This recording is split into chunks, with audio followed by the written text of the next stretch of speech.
in order to run against us. So what does she do? She sells you all out. She starts selling out access to the Capitol.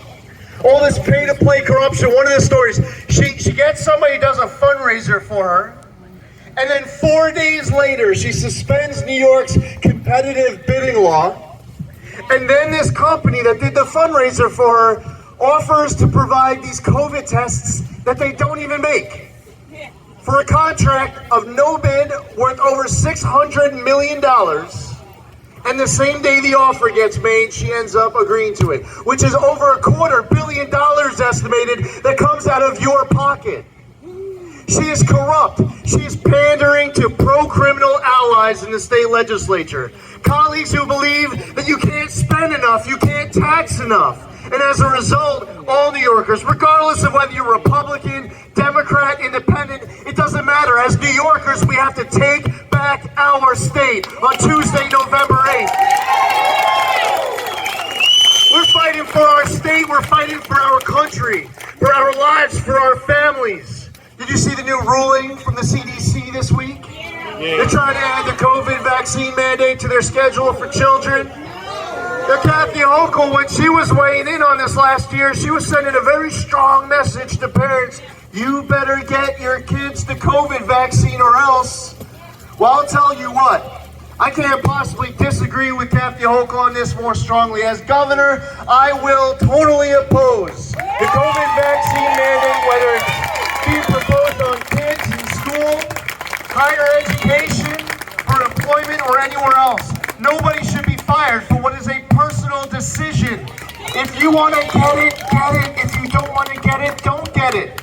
But don't do it because the governor called on you to be her apostle. We need to take back control of our state, of our government.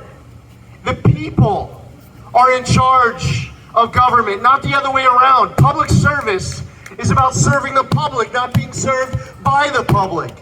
We don't want to be ruled by an emperor governor. Absolutely. And Kathy Hochul was never even elected governor. She was elected lieutenant governor, and right now she is filling the term of Andrew Cuomo, which is over at the end of December. And that is the end of Kathy Hochul's time in the governor's office. She will be defeated. We will end one-party rule. We will save our state.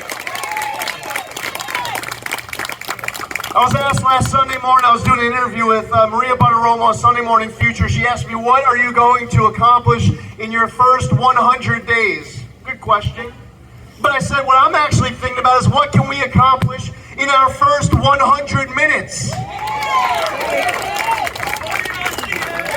So the first action, the first day that we are in office, January 1st, immediately taking the oath, is to turn to the Manhattan District Attorney, Alvin Bragg, to tell him he's being fired.